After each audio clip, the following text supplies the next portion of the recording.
Those people around us that have succeeded, and we say, they're so great, they're so awesome. Why can't I be like that? Why ask that question though? We put so many people on a pedestal, look up to them. Why don't we stand on that pedestal that we deserve to be on? You too can do lots of things. You too can succeed. So when you stand on that pedestal that you deserve to be on, you no longer have to treat somebody else's success as your failure. Your success is your success. Your failure is your failure. No one else should influence that, and no one else should make you feel small about yourself. Go ahead. Okay, so now I'm going to get into the 14 points to leadership. This is the core of my presentation, of Mahadarshan, my program. There are 14 characteristics that I think a person needs to become a good leader. So they all have Disney characters. Money? Wait, I'm going to switch. Okay. Okay, honesty with Pinocchio. Optimism with Timon and Pumbaa.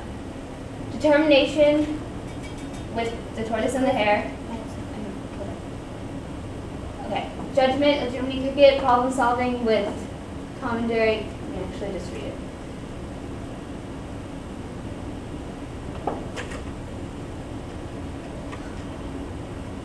Nemo.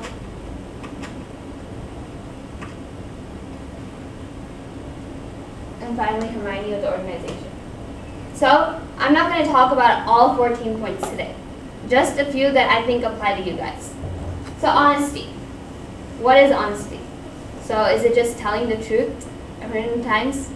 If you broke something, admitting that you broke it, that's not the honesty that I'm talking about. Sure, that's a great quality to have. Always being honest. I mean, Honest Abe. The man still has a nickname. But honesty is going to be your foundation. Honesty is going to be your core when you guys become leaders. It's like a house. Your house can look like this, your house can look like that, or your house can look like that. But each one has something in common. And what's that? A strong foundation. And if you guys aren't honest, those houses can at any time crumble down because you don't have your core. You don't have something to stand on top of that's strong. So what do I mean by honesty? I mean being true to yourself, doing things that you know is right, not taking shortcuts to success, but doing things the way that should be done, being true to your personality, being true to what you want to do. Don't let anybody change you without your consent. Next. Okay, so optimism. Timon and Pumbaa. Hakuna Matata. No worries. So we all have worries. How can you always be optimistic? It's to use your experiences to say that I'm never going to give up. Yes, you will fall down, but you should get right back up. And it's to say that it's not over until you say it's over. Why should somebody else define when you're done? You should be able to say when you're done. Let's take a tennis match, for example. I play tennis, so it's one of the things that I know. Even if you're down in a match, whether it be you're losing 5 games, why should that other opponent be able to psych you out? Why should that other opponent be able to make you feel small about whether you can play or not? You can still come back and win. It doesn't matter how far down you are, how much you're losing or you're behind. At any time, if you're willing to change yourself, if you're willing to say that, okay, so this is what I've done wrong so far, now I'm going to do it right, you can turn it around. You can turn your life around. And it's the power of positive thinking.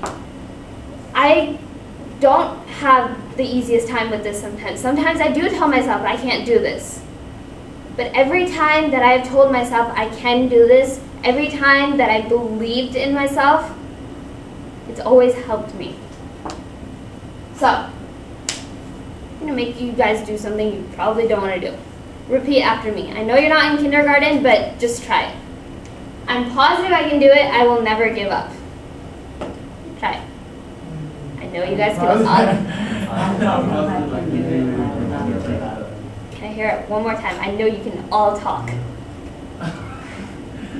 I'm positive I can do it. I will never give up.